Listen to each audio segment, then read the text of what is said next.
Hi, welcome back to another video. So as you would have seen from the title and the thumbnail, today we are going to be reading my anticipated releases of 2025. I can't believe it's already May, like end May, and I haven't been reading any of my anticipated releases at all. So this came at like a good time. It's always fun to read anticipated releases, right? So I will be going about this video book by book, such that I won't be saying all the books that I'll be reading in this video at the start because I don't know also. The first book that I have since finished, and that's why I'm coming on to start the video, is Beg, Borrow or Steal by Sarah Adams. And this was kindly gifted to me by Times Reads, so thank you so much to them. This one is part of the series that I'm really in love of by Sarah Adams, which the first book was When in Rome, and the second book is Practice Makes Perfect, and now we have Beg, Borrow or Steal. So basically we follow these characters in a small town, and the main characters that we follow are part of the Walker family. So in the first book, we followed the only guy and the oldest sibling, which is Noah. And in the second book, we follow Annie, who is the youngest sibling. And then now we follow Emily, who is the oldest daughter. So in this story, we follow Emily Walker, who has a legendary nemesis, Jackson Bennett, and they are like always at odds with one another. So their whole nemesis thing started about when he accidentally spilled coffee on her on their first day of uni, and then he proceeded to flirt with her, to which Emily was very annoyed, and then she didn't give him like any light of day. Then afterwards they went into the seminar and they were both going for the same seat in the front row, and then the professor was like, "What are you doing?" And then Jack won him over so that she asked Jack to sit in the front seat, and so Emily had to sit at the back. That's when their rivalry began. She was perfectly happy when Jack left Rome, Kentucky with his fiancée, only to find out that a few years later he returned back to the small town after calling off the wedding, and he's no longer with Zoe, his fiancée. Things progress from there, but the main story of this plot, right, like why Beg, Borrow or Steal, is because Emily was writing a romance novel and she was preparing to send it off to an editor or an agent, I can't remember which one, and in a drunken state she accidentally sent it to her high school principal instead. So then she's like, oh shit, and normally when I first read this I was like, there's the recall function, but then the book proceeded to explain that certain email providers don't have that function, which I think is so stupid, like you should have that function. But yeah, so that caused the two of them to kind of work together to like get back the manuscript. So my thoughts before I begin, let me talk about the trigger warnings. Trigger warnings for grief, emotional abuse, sexual content, death of parent, toxic relationship, gaslighting, alcoholism, infidelity, and alcohol. So in this one, I should have known before going in, but I really don't like enemies to lovers in modern, like contemporary romances, because normally the reason why they are enemies is always very stupid, like the spilling coffee thing, and then afterwards they're just very childish. So they will have things like breaking the bicycle lock or things like that, and it's very, very childish things, even though they are both adults, you know. But if it was just about that part, I wouldn't have really enjoyed this book. But there were other parts of this book that I enjoyed. For example, both characters have their own complex backstories, like they are more than what they seem on the surface. Yeah, so Emily has actually like really needs to be in control and feels like people, especially her siblings, need her, because then she feels needed and then she can help them out. But when she feels like they don't need her anymore, then she feels very unstable and she feels like there's no need for her to be here. And Jack, he has his own, like, for example, his father is a renowned best-selling mystery author, but he's like a very big narcissist, such that he doesn't treat his own family well, and his mom is like under his thumb and just refuses to see that there's something wrong about this situation. There was a lot about that and how it kind of affected the way that they go about with relationships as well, which I thought was a really good discussion. And even when we got to like the main conflict part, spoiler warning, it was very mature as well, which is very out of character for how they deal with each other. So maybe it's like showing that the characters have different facets to them. But yeah, I really like the more mature side in that they were like kind of arguing with like barbed words to each other. So then Emily was like, okay, you need to go. And Jack was like, oh, why are you pushing me away? Then Emily was saying that she isn't angry at him, she's just angry in general at what happened. And she doesn't want him to stay because then she will feel like she will say more things to hurt him, which she doesn't want to happen. And having that explained before like more misunderstandings occur was a very good decision in my opinion. But I just didn't feel the magic or the chemistry between the two of them like how I immediately felt for the characters in When in Rome and Practice Makes Perfect. I wasn't really convinced. Maybe their attention was more of what was happening in the previous book, then I forgot about it. But in this book, I didn't really feel it. I just feel like Jack is a very good character, like 100% green flag. But in terms of chemistry with Emily, I didn't really see it that way. But the words that he says to Emily is like, oh my god, it's like, you're so easy to love, even though you think you are not, that kind of thing. Oh, it's making me swoon. But yeah, that's all for this book, and very pretty cover as always. So I will update you when I start reading the next anticipated release of 2025. I'm competing against the sunlight, but guess which book I'm reading next? It's an anticipated release, it's a romance. I read Deep End by Ali Hazelwood, which is the first sports romance, and really gotta applaud Ali Hazelwood for trying so many different settings, characters. Like we had Bride, which was a paranormal romance, but now we have a sports romance, and then all her other STEM romances, which I love. But okay, Deep End, firstly, look at the cover. Can you see the droplets of water? Oh my god, thank you to Times Reads for sending this to me. So pretty, and look at the tattoos. In this book, we follow our main characters, Scarlett Vandermeer, who is a junior at Stanford and a student athlete who specializes in platform diving. She used to be a very good diver until she had an injury that almost ended her career, and now she is in a mental block. She has recovered physically, but mentally she cannot do the dive that she did that caused the injury. And she's also a med student. I don't get how she can do both, but yeah, she's a thriving med student, by the way. She gets nothing less than A minuses. Okay, then we have our male main character, who is Lucas Bloomfist. He is a swimmer, a very good swimmer. He's an Olympian. He's the swim captain. He's the world champion. At the start of the book, Lucas was in a relationship with a diver on Scarlett's diving team called Penelope Ross. Then somehow a secret slipped out in that both Lucas and Scarlett are into BDSM. Then things are rocky between Pen and Lucas, such that they decide to break up. Then Pen was like, y'all should get together just for sex because y'all are into the same thing, which is BDSM. And Pen is not. So eventually they start an arrangement and a casual thing. Their relationship develops from there, and it's like quite a thick novel. I would say it's one of the thicker ones of Ali Hazelwood's because there's a lot in the plot as well. So we go through Scarlett's conversations with her therapist as she tries to get over PTSD. She doesn't acknowledge that it's PTSD, but the therapist says that it is. They're trying to work through her mental block, and also like watch her progress from her trying to get through a mental block and then what happens after that, and of course the BDSM thing. And then we have the third conflict act, which I'll spoil later in the spoilers part. But yeah, this book, I have read comments saying that they expected more because the author gave a warning at the start that it was going to be exploring consensual and negotiated explorations of kink, in particular of power exchange. But apparently to them, they thought it was very vanilla. Apparently I'm not a very intense romance reader because I thought this was very, this was a lot. Out of all her books, I think this is the book with the most sex scenes. But okay, at the start though, I struggled to get into it for some reason. The characters just weren't grabbing me until I think maybe from the halfway mark, then I started to I'm actually quite interested in this, and I continued reading more quickly. Trigger warnings, I forgot. Trigger warnings for sexual content, injury detail, emotional abuse, child abuse, toxic friendship, death of parent, domestic abuse, and bullying. I also have to say that the third act conflict for this was quite predictable. I think it's quite easy to guess. But I really liked the parts about her diving experience and journey, and how Lucas is there for her when she needs him, not just for sex but also for other things. I also have to say that if you consider it, if Lucas wasn't attractive, he would have given off stalker vibes, because apparently he has liked her for a long time. I'll go into that later, but yeah, I in the end gave this 4 stars. Not sure whether I'll land on 3.75, but for now I'll land on 4 stars. And yeah, not my favourite of Ali Hazelwood's, but a good read nonetheless. Okay, spoilers.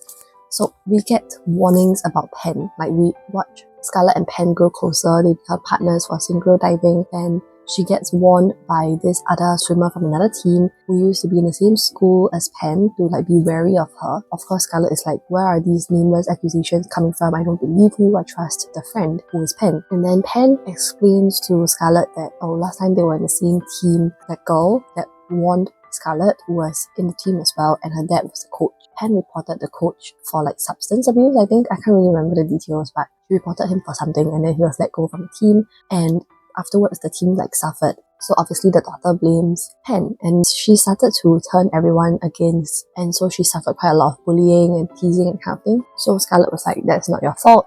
You did the right thing, I believe you, and things continue on. But the whole arrangement between Scarlett and Lucas only Pen knows about, because Pen didn't want to reveal to everyone that she broke up with Lucas, because she was like, oh, it's quite difficult. I don't want to deal with all the questions, because they're apparently, Lucas is very popular, so by association, Pen is also very popular. They're like the golden couple. So Lucas respected that.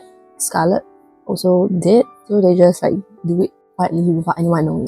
And then afterwards, Lucas starts to admit to Scarlett as their relationship progresses that, he actually cares about her more than just sex. There were a few occasions where he was just there because he wanted to be there for her, he wanted to know things about her, but then to Scarlett, she's just like, oh, am I supposed to like be submissive to you? Like, I'm supposed to wear sexy things to please you because she is the submissive type and Lucas is the dominant type. But then Lucas would be like, no, like, I'm just here for you. And yeah, but the reason why I say he could be a stalker, because he said that he liked her from quite a bit in the start. Back when Lucas and Pen were dating, they actually had threesomes with other people. All the people were chosen by Pen, and Lucas was okay with it. The only time he actually requested for somebody was Scarlett, but Scarlett was in a relationship at the time, so then they ended there. But from the start, you could tell that he had an interest in Scarlett. And then when they were actually like in this arrangement, every time Scarlett texts him, he replies like immediately. But when they're together, he doesn't use his phone. So either he's totally whipped for her, or he's just like borderline possessive of her. And the last point is that after the entire conflict, they're separated. Oh, he's Swedish, by the way. So he went back to Sweden, and then she went back to California, and then she flew over to Sweden to surprise him, but he already knew she was coming because he can't sleep without knowing that she's safe. And then during the day, it's just easier for him to keep checking her location, and it's like, okay, if I ignore all of that, he's actually a very sweet guy. He's like, I'll put you back together. Please come to me when you're falling apart. I'll put you back together. I'm always here for you. Things like that. Like a very comforting presence. And he reads her expressions very well. She can't lie to him, like he always knows when she's lying. So to have someone who understands you so completely is like unreal.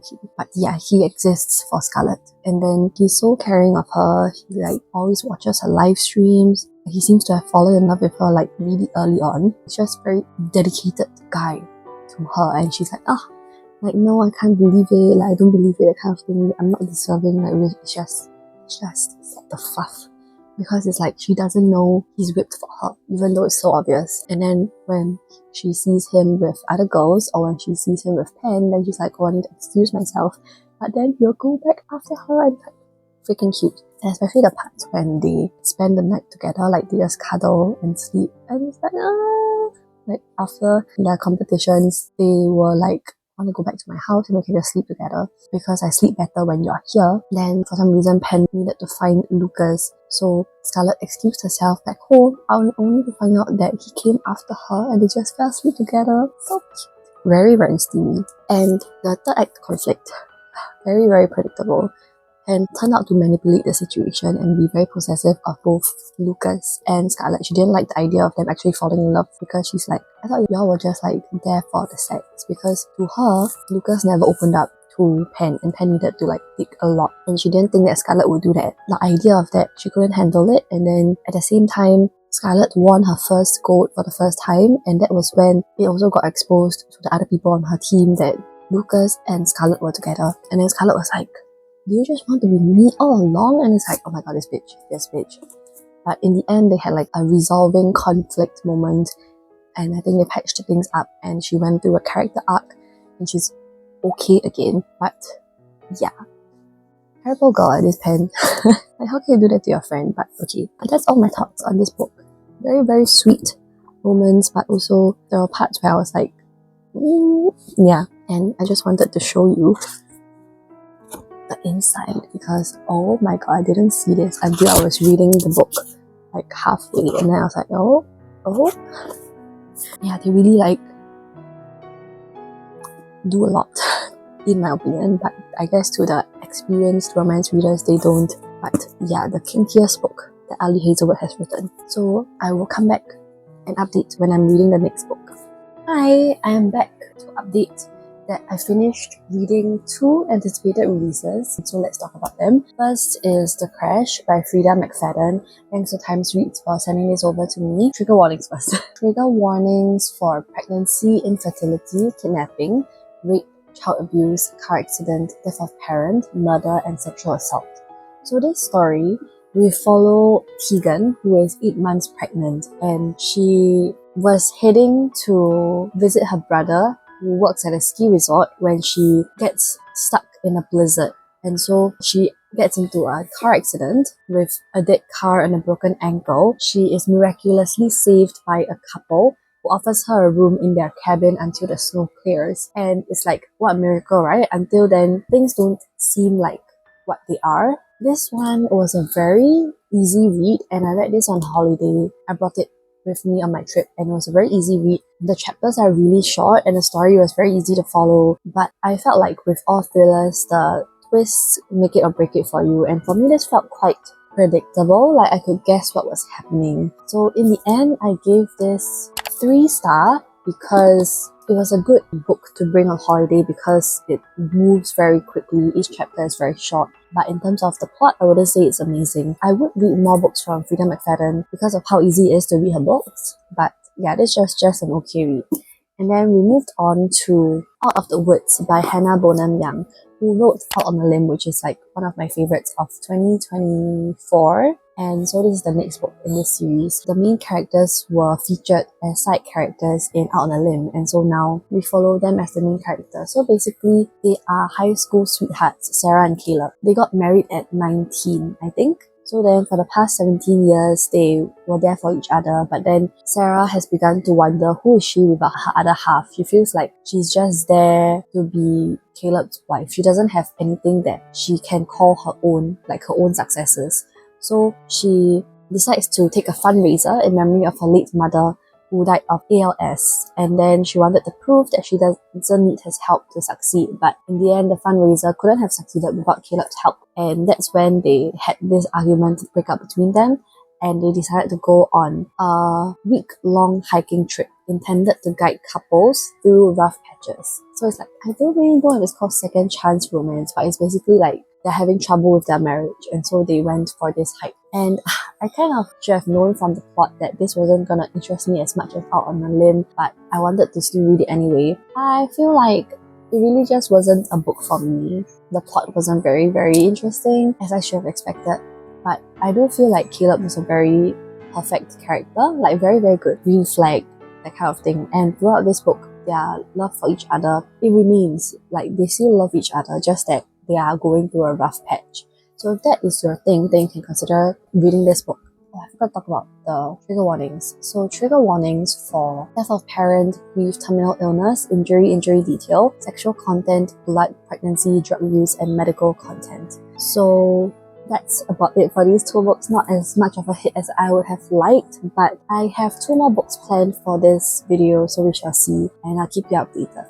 Okay, I kind of made a mistake.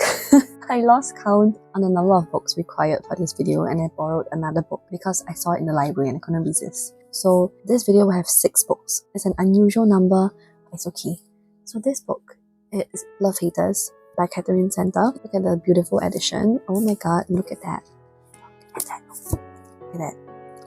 Same author of the rom-coms, which I really enjoyed. I kind of really enjoyed this. I read this. I binged the rest of this. Okay, I think I read maybe like, let's say 50 pages, and then I finished the other pages in 3 hours. Crazy, right? I just lay in bed and read everything, and it's crazy for me because that doesn't really happen to me often. So you can tell how much I enjoyed binging this book. But I would say that there are a few weird moments. Okay, let's talk about trigger warnings first. Trigger warnings for eating disorder, body shaming, death of parent, car accident, bullying, grief, terminal illness, infidelity, and vomit. In this, we follow our female main character, Katie, who is a filmmaker, documentary producer. Sorry, I don't really know the specifics between the terms, but she produces videos for her company depending on who their clients are. And so she gets this job where she is filming Coast Guard, the US Coast Guard rescue, for their video to get in more hires for recruitment. Normally for this type of job, you need to be able to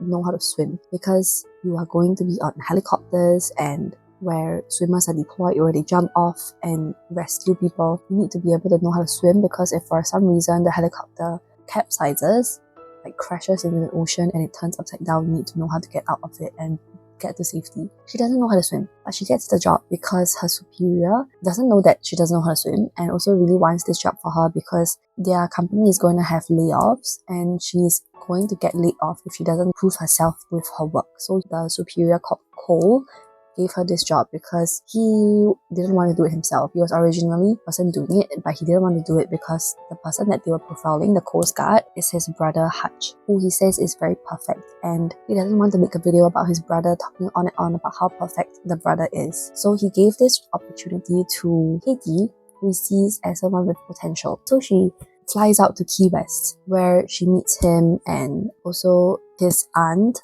and Cole's aunt, who is called Rue, who is this like retired baddie, okay? Okay, I don't think she's retired, but she is like very rich. She owns a lot of the accommodations, a lot of the cottages. Like she owns this line of cottages and she rents them out to people who are her friends. So she has her friends living with her in the line of cottages and she also owns like a lot of other shops in the area. She's living her best life basically because she gets to like gather in the backyard and grill dinners with her friends every night, like, you know, living life. And then she owns a boutique as well with very colorful patterned clothing. Oh yeah, so the point of this is because Katie stays with Rue and gets to know Rue on a closer basis along with her other friends. She also gets to know Hutch through working with him on the project and also with the fact that she's living in his aunt's house, and their relationship deepens from there. So apart from this whole production, she also has like her own issues. Like she has an eating disorder because her ex was this guy who rose to fame and suddenly being thrust in the spotlight. There was once where she went with him to a red carpet event and the media slammed her for having like the worst outfit or things like that, degrading her outfit and saying that she's like, I guess, commenting about her body in general. So she, from there, like she couldn't handle the hate and she then developed an eating disorder. She tried to control her eating to like less than 1,000 calories a day, which is like very unhealthy. Her relationship with her body is very, very unhealthy basically because of all the hate that she received.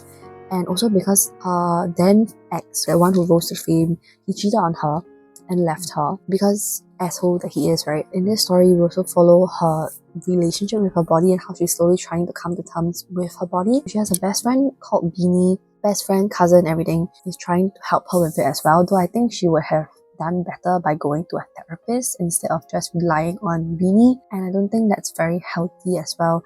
I don't really know how accurate or realistic the portrayal is when it comes to her eating disorder and how she got over it. But yeah, there were certain parts that I didn't really like in that. Just talking about the eating disorder, there were times where she wasn't like feeling good about her body, and then he came in and was like, "You're beautiful, like what are you talking about?" And then he would like sing praises about her, and then she then believes that, oh, I am beautiful. I feel like it should have come from within instead of from what others perceive you as, because isn't that the whole point, right? But I did like their relationship because he is someone who is like not a good talker, doesn't really talk much, he doesn't really like the idea of love, according to his brother. But then when she actually meets him, she's like, oh, he's talking fine to me, like what's all this that the brother was talking about? But apparently it's because he met the right person and he likes her a lot and he just always wants to be around her, which I thought was very cute. He also has a Great Dane who is a rescue dog and who is a gentle giant, and the two of them together are really, really very cute. And when you read about all his rescues and how he's very strong, he's very attractive, he is scientifically programmed to be attractive because his job is all about saving people. He is required to work out a lot each day to be at the level of fitness that you need to be a Coast Guard swimmer, things like that. Attractive guy. But he isn't without his own issues as well, though I think his brother has more issues than him. Like, oh my god. Before I move on to the brother, one weird thing that I didn't really like about him was that there was this random comment that he was making. Oh my god, I'm all over the place, I'm sorry. He teaches her how to swim to make sure that she doesn't die on this assignment. Like, he knows that she can't swim. He's not reporting her because I would believe it's because of the attraction, but also she gave him some reason not to that I kind of can't remember at the moment. Yeah, so during one of the lessons, he was like telling her women have it better than men because they have more body fat, so they are able to float more easily. And then he's like, yeah, so he's like, keep a little more biscuits in the tin to eat so that I have this layer of blubber around me. Like, that was completely uncalled for, okay? Especially when you have a character with an eating disorder, like, why would the author choose to make such comments? I will never understand, but yeah, I didn't like that. But the more red flag in this was the brother, Cole. Spoilers, because I can't talk about this without spoiling it. Hutch and Cole are not on good terms because a few years ago, Cole was getting married and the wife, she saw Hutch. She fell for him. And then on the night, or like the wedding dinner rehearsal or something like that, she said in front of everyone, she's a little bit tipsy, she said in front of everyone with a mic that, oh, I regret my choice, I want to trade Cole for Hutch because I think Hutch is more attractive, I fell in love with him. Cole is like the poor man's Hutch. And then she almost threw herself at Hutch until she got dragged away, and as she was dragged away, she was saying, I don't have any panties on, come find me later. Oh my god, so Cole blamed Hutch for that, even though it's not Hutch's fault. He didn't do anything to even like seduce the girl. So that's the issue. Then Cole lied to Hutch that Cole and Katie were dating so that Hutch would agree for Katie to film her day in the life thing for a YouTube video, partly because he wants revenge on what happened. And that's like such a weird thing to do. Like, why would you do that to your own brother? He has a lot of issues to work around. He's a very red flag character. There was a moment where I felt like I could partly understand Cole, but from the things that he did is very, very weird. Oh, and I'm not even done. There's one part he believed that they were dating, right? Like Cole and Katie. And the three of them went to a bar together and Cole was drunk. And then he was trying to get Hutch to do a drinking competition with him, even though Hutch doesn't drink, because he wants to win Hutch in any way possible. So he believes that since he doesn't drink, he'll be better at drinking than Hutch. And he's like, if you won't do the competition with me, anyone else in the bar, do y'all want to do it? Like, anyone who does it, you get to kiss my girlfriend. My girlfriend, who is Katie. How can you objectify a woman like that? Oh my god, I get that you're tipsy and all, but the fuck? Really, like, what the fuck, man? Very weird moment. Yeah, so obviously that really turned off. Like, Cole is like an unredeemable character for me. I don't understand Cole. We don't need Cole. Like, without him, the story would have been much better. And I can see why people are hating on this book because of Cole and other issues. But yeah, I'm trying very hard to ignore the red flags because I really enjoyed my reading experience with this. So, but in my rating, I did consider the red flags. So I gave this like 4.25 stars instead of my original 4.5. So be mindful of all the red flags that are present in this, but I really did enjoy my reading experience. So I seem to be in a minority for Catherine Center because people are always hating on the rom-commers and the love haters, but I'm over here like, I understand your concerns, but I lived my best life, so like, let me live. You know? Okay, yeah. So that's all for this part of the video, and I'll move on to the last book and update you. Okay, hi! I'm back because I have finished reading the last book for this video, which is First Time Caller.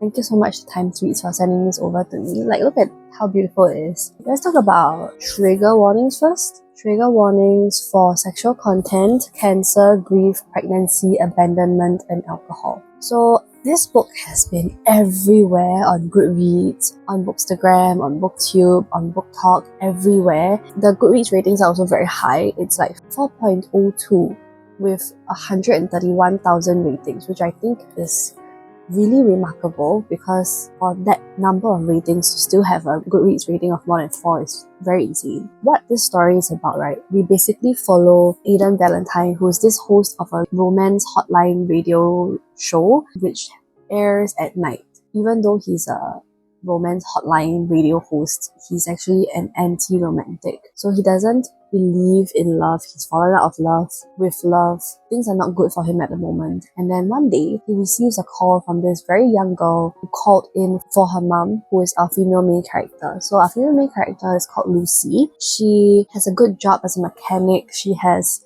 a 12-year-old kid who she has a very good relationship with. She's a single parent, but she has maintained good relationships with the father of her child, who is called Grayson. And Grayson is happily married with his partner called Theo, I think. And they live next door to each other. So they are like platonic best friends who are raising this child together. So she thought she was doing just fine until like Maya called in to seek help from Aiden to get love for her mother. And that's when things progress from there. She goes on the show. It's called Lucy's Road to Love, as Aiden attempts to help her find her magic and her romantic partner. This book is really long. It's like 420 pages. And I would have to say that I struggled a little bit to continue wanting to read because of the sheer length. And I think I mentioned before that long chapters don't work with me. So this was one of those. But I really recommend listening to the audiobook when you read this, because this book is kind of like a mixed media element in that there are these pages after each chapter, which is like snippets of what happened on the radio show as she goes on the radio show, or like even before she went on, he's already having the radio show, right? Like it could be like snippets of conversations with callers. I really like the audiobook because before the start of that, they will play this sound. It's kind of like the sound of pressing a button. Let me see if I can play it for you. Oh no, I think I returned it. I returned it! Oh my god, I'm so stupid. But yeah, it's really like pressing the button, which is I think a great sound. And I really love it when audiobooks like go the extra mile. For example, when Lucy is on the show, right, and then it says in the book that she laughs, the narrator would laugh without like saying out Lucy laughs, that kind of thing, which I really appreciate. Okay, so on to, I guess let's talk about the good part of this. I talked about like the slightly bad parts earlier. I really liked Lucy because she is like a character who knows what she wants out of a relationship and she's not willing to settle. Yeah, I just really liked her character. And she's like putting herself out there, trying to find her magic, and she's going on dates with people, calling to the radio. She also has a very cool job as a mechanic, and she's surrounded by her co-workers who are males, and they seem to have like a very good working relationship with her, which I think is very cute as well. She has a best friend who is an owner of a cafe, and the cafe is called Skullduggery, which every Valentine's Day they have this anti-Valentine's theme with like, I think skull decorations and things like that, which I think is really unique. You can see how like when I'm able to explain all these side characters, the author has done a good job of fleshing them out. But I would have to say that onto the more like not so good parts, I didn't really feel super convinced by their chemistry, if that makes sense. The whole time it goes, the more the book goes on, the more the characters in the story are saying that, oh, everyone is listening to this radio station because you can hear how good the chemistry is between the both of you, and like how you are perfect for each other. You just want y'all to get together already, things like that. But I didn't really feel it. I would say I wish that we had more parts. I don't know how to explain this, but I didn't really feel the chemistry, if that makes sense. Maybe it's like insta love, I don't know, but it seems like Aiden has fallen for Lucy from the start, but he's trying to like deny it. And then Lucy also in some way, so like both of them don't know it, but everyone else seems to already know it. That kind of feeling. But most of the time when I read romances, I know this book is like a hit for me when I can feel butterflies in my stomach or like some kind of yearning, that kind of thing. But I didn't feel any of that for this book. And yeah, then let's talk about Aiden, who is an anti-romantic, right? His backstory is that his mum has had cancer for the past 10 years. And in the past 10 years, she has recovered and then relapsed for like 3 times. So Aiden has gotten scarred such that he tends to distance himself the more he likes something, because he's afraid of getting so emotionally tangled such that when it comes to losing the person, he cannot deal with it. So his mom is like recovered already, I think, and then his parents are traveling, and they obviously like invite Eden to come along with them or join them for meals and things like that, but he has always rejected, saying that work is very busy, I'll definitely join next time, that kind of thing. And he obviously needs therapy, but he doesn't see it until Lucy came along. So the same thing happens when Lucy comes along. He is in denial that he likes her. He thinks that, oh, I'm not good enough for you. You deserve someone better. I was very confused because he clearly likes her, and from what I'm reading of Lucy, it's quite obvious that she likes him. So Aiden is very confused. Like, he doesn't seem to believe that Lucy likes him, even though as an outsider, I think it's very, very obvious. But I guess that's the point of his character. Yeah, like, I didn't get it. On to the spoilers part, right? Things were going well between them, and then suddenly, like, this listener called in, and then he was like saying to Lucy, like, hey, I'm the customer from the other day who dropped by. You're taking care of my car. I sent you flowers the other day. Did you not notice? And then Eden was very jealous. Then he instantly was like, oh, like, you want to go on a date with Lucy? Which I thought was a very bastard move, because clearly Lucy likes Aiden, so he obviously screwed up. Then that's where the act conflict happened. Lucy was like, I cannot do this show anymore, but I still like you. She was very clear in her intentions towards him. And then she said, the ball's in your court, you can let me know when you're ready, I'll just be waiting. I don't like Eden, is what I'm trying to say. Like, even though some of his actions can be seen as very good green flag, for example, he keeps a list of things that she likes in his glove compartment. He is ready to like run down to her whenever she needs help. He's always saying words to affirm her, but then his own baggage is so heavy that he's like giving mixed signals to Lucy, which I don't like. You're a 30-something-year-old man, you should be able to recognize that you need therapy. Oh, but I did like the way that he resolved the act conflict. So, full spoilers, his car needed to be towed, so Lucy's shop was like fixing his car. Then her boss was like asking her to drive Aiden's car back to the station, and then Lucy got pulled in to cover for Aiden because Aiden had some incident with some bird in his rooftop gutter. So she went on live heartstrings to cover for him, and then Maya, her daughter, called in and then passed the phone to Eden, who then asked her like, what does falling in love feel like? And then he just made like a very big declaration of love to her over the air, and then they meet up, and yeah, the rest is history. Very mixed feelings lah, like what I'm feeling. Another part that I wanted more of from this book was that I wanted Lucy to have more interactions with her child, and also like make sure that whatever she's looking for in her partner is able to accept that she has a child, if that makes sense. Because the whole time she was going on dates and everything, she doesn't even like have the opportunity or have the chance to bring up Maya, though like everybody knows that Maya called in for her. But I wanted her to have some discussion about that, because you know, as a single parent trying to find love, there's a certain type of stereotype around that, which I wanted her to address. Like, you have to accept my child, or like, you shouldn't even be dating me if you have like considerations about that, or even like, there's nothing wrong with a single mom wanting to find love. Like, these kinds of discussions I wanted to have, but they weren't there. But yeah, I think the author really did a great job of introducing this world to us. Aiden has a best friend on the radio called Jackson, who reports the weather, and we can tell from what's happening that the second book in this series will be about Jackson and this other, I think she's called Delilah, but I think she also works at the station, but I don't know what she works as. Or she's also a meteorologist, so they're colleagues, but Jackson can't really stand her.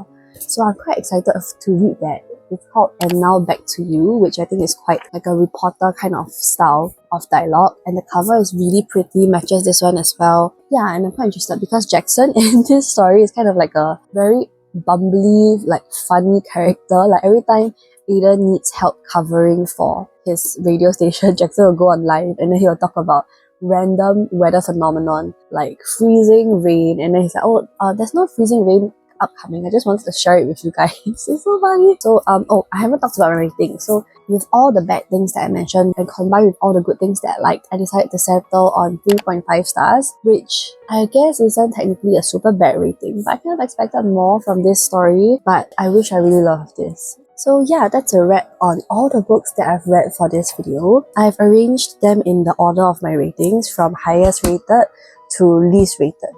and these two have the same rating, so technically they are the same rank. I just couldn't decide. Such a pretty stack and very rare for me to have all of them in physical copy. So again, because 1, 2, 3, 4 are from Times Reads, thank you so much to them for sending me all the review copies. Very thankful as always. And yeah, if you've read these books, let me know what your ratings for them are and let's have a discussion. I hope you enjoyed this reading vlog, and if you did, please give this video a thumbs up. Consider subscribing to my channel to see more of such content. I hope I get to read more anticipated releases soon because it's quite fun. I hope you're having a great day or a great week whenever or wherever you're watching. Remember to stay hydrated, and I'll see you in my next video.